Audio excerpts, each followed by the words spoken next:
부동산 때문에 확실할 것 같습니다. 왜냐하면 지표로도 오늘 뭐 우리 주호영 원내대표 교섭단체 연설에서도 이야기했지만 이명박 박근혜 정권 9년 동안 서울의 중위권 아파트 중위값이 26% 상승했습니다. 그런데 문재인 대통령 들어서 3년 만에 52% 급증했거든요. 이게 같은 기간 속도로 치면 6배나 급등했습니다. 이건 어디 자료입니까? 예, 이게 그 국토부는 경실련 자료하고 그다음 감정원 자료입니다. 감정원 자료는 이보다 더 높습니다, 사실은.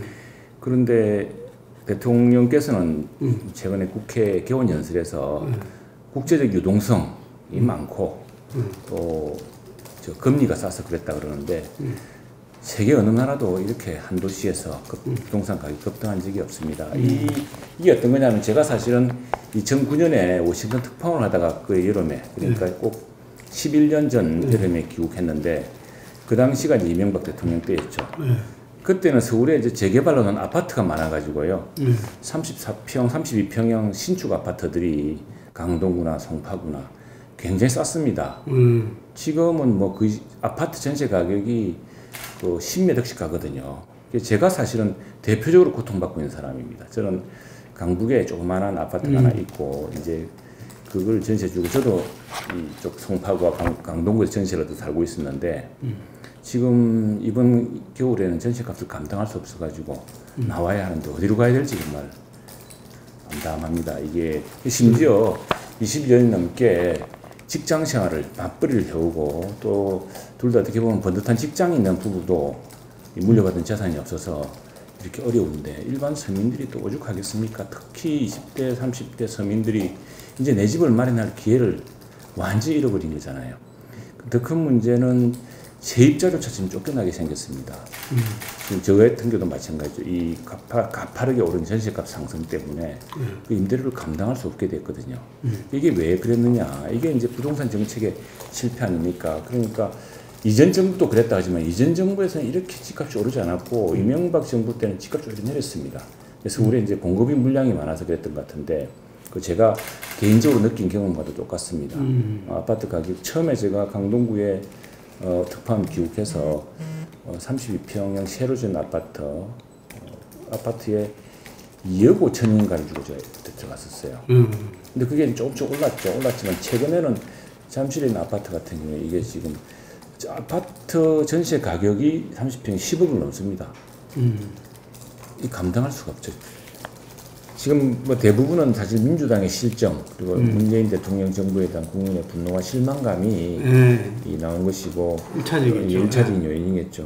거기다가 미래통합당도 뭔가 변화의 노력을 꾸준히 시도하고 있다는 점 그런 점들도 국민들이 조금 이렇게 살펴주시는 것 같은데 많이 부족하죠. 많이 부족해서 그런 부분들은 이번에 이제 7월 국회를 통해서 뭐 국민들이 저희들이 어떻게 하는지를 볼 겁니다. 그래서 저희들 국회 사실 예전에 야당 같았으면은 뭐 그 협상도 하지 않고 뭐 계속 무슨 장애 투쟁까지 할 수 있는 상황이지만 저희들은 이 지금 국민의 뜻을 잘 알기 때문에 국회 내에서 국회의 연단에서 국민의 뜻을 전하고 이 정부의 북주와 질주를 비판하고 견제하고 새로운 대안을 내는 그런 정책을 이제 정치를 하고 있는데 이것들이 조금 시간이 지나면서 하나의 구체적인 정책이라든가 또 미래통합당이 걱정했던 것이 옳았다. 미래통합당이 제시하는 방향이 옳았다는 것이 다 드러나면서 그 지지율도 좀 회복될 거예요. 정상적인 수요, 사실은 서울 시내 아파트를 보면은 아파트 중에 새로 지은 아파트, 사람들이 자꾸 이제 소득이 높아지고 또 1인 가구도 늘어나고 하면서 새로운 집에 살고 싶어 합니다. 소득이 뒷받침되는 한. 그런데 서울 시내의 많은 아파트들이 지금 재개발이 진행되지 않으면서 오래된 아파트이거나 다가구나 뭐 그런 형식입니다. 그래서 그리고 가구 수에 비해서 서울 시내 주택 수가 적습니다. 서울만은. 그러니까 이제 지금 공급이 수요를 못 따라가고 있으니까 시장 원리로 올라가는데 또 부동산 정책을 매번 바꿀 때마다 그 부동산 가격을 잡는 게 아니라 계속 부동산 가격이 상승하니 오히려 정부 정책을 국민들이 믿지 못하는 그게 대표적으로 이제 똘똘한 강남의 한 채 그래서 정부 고위 공직자들도 끝까지 그 집은 포기하지 않는 이런 양상을 보이지 않고 있습니까? 그런데 이런 것들이 가장 서민들의 삶에, 국민들의 삶에 어려운 대목으로 다가왔기 때문에 했던 것 같고, 이건 기본적으로 부동산 시장, 부동산 정책에 대한 어떤 철학이라 할까요? 이런 그 정책의 기본이랄까, 경험을 무시하고 어떤 부동산을 하나의 투기로만 보고, 또 투기 요소가 있기는 있는데 이 전체를 투기로 보고 새로운 집에서 깨끗한 집에 살고자 하는 욕망들, 그런 것들을 불온시했다 할까요? 그래서 이제 재개발로 인한 투기 이익이 높아지고 이런 게 있겠지만, 그러니까 기본적으로 시장의 수요를 따라가지 못하는 공급이 기본적인 원인이었고, 그래서 뒤늦게 지금 정부가 이제 용적률을 높이는 방식으로, 지금 법에도 보면은 용산기지창에 지금 용적률을 1,500%인가요? 이렇게 하기로 되어 있는데, 법에도 가능하게 되어 있습니다. 그런데 그걸 정부가 그동안 묶어뒀었거든요. 만일 더구나 지금 도시는 이제 인구가 감소하기 때문에 일본의 경우에서 보듯이 도심 중심으로 컴팩트 시티로 갑니다.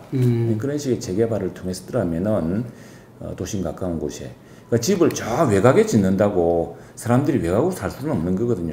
그린벨트가 보존돼야 될 부분도 있고, 또 우리 지역에 가보면은 이미 그 보존의 가치가 떨어진 부분이 있지 않느냐, 이런 것들이 있습니다. 그건 이제 적절한 균형을 갖추고 그린벨트 중에서 할 문제인데, 수도권의 경우는 가속 수도권이 개발되면서 그린벨트가 훼손되는 사례가 많았기 때문에, 그리고 그린벨트를 훼손하지 않고서 도시의 용적률을 높임으로써 그걸 해결할 방안을 찾을 수 있었거든요. 근데 그걸 이제 건드리지 않으려고 하니까 그린벨트까지 나왔다가 정작 유력한 대선주자들이 그린벨트의 훼손에 반대하고, 또 용적률을 이재명 지사도 보니까 용적률을 높인다는 이야기를 했습니다. 그런 것들이 현실적으로 용적률을 높이자는 이야기는 저희 당에서는, 미래통합당 입장에서는 오래전부터 제기해왔던 부분입니다. 그런 것들이 이제 그런 결과로 해서 지금의 현상들, 집값 수직 상승이 일어나는 것이기 때문에, 과거에 그러니까 집값의 추세를 보면은 왜 역대 정부에서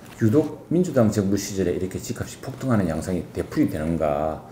이건 하나의 정책의 패턴이 있고 정책의 패착이 계속 되풀이되고 있기 때문에 생각합니다. 이명박 대통령 때나 박근혜 대통령 때 보면은 보금자리 주택이라고 그래가지고 청년들을 위한 주택 보급 정책에 굉장히 신경을 많이 썼습니다. 많이 썼고, 또 그런 것들이 반영이 됩니다. 지금 30대, 40대의 경우는 우선은 대출을 받을 수가 없고, 또 집값이 너무 올라가지고 현재 소득으로는 집을 사기가 어렵게 되어 있습니다. 그런 실망감, 모든 사람들이 자기 집 한 채 갖겠다는 것이 소박한 꿈인데, 그 꿈을 잃게 되었으니 그 절망감이 오죽하겠습니까? 국토부 장관은 최근에 부동산 정책이 잘 돌아가고 있다고 그랬습니다.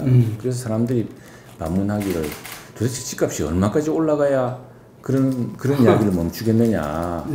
그러니까 그리고 22차례인가 21차례인가 그랬는데 사실은 몇 차례 안 된다라고, 이 정책의 잘못을 고치고 제대로 보기보다는 그 정책의 실패를 우물쭈물 그냥 감추고, 또 현재 집값이 올라와서 서민들이 고통받고 있는 사실을 아예 외면하고 있기 때문에, 근데 사실은 이건 리셋 되려 그러면요, 어떤 정책을 책임졌던 사람이 사실 경질되는 게 맞습니다. 그렇게 해야지만이 새로운 각오로, 왜냐하면은 지금 가장 큰 문제는 자신의 실패를 인정하지 않고 있기 때문에 문제가 생긴 거 아니겠습니까? 그러니까 누군가가 자신 스스로가 과거의 실패를 깨끗이 인정하고 급격하게 정책을 선회하면은 그나마 다행인데, 정책 실패조차 인정하지 않고 있고 그 정책이 성공이었다고 우기고 있다면은 더 큰 지금 실패를 부를 수 있거든요.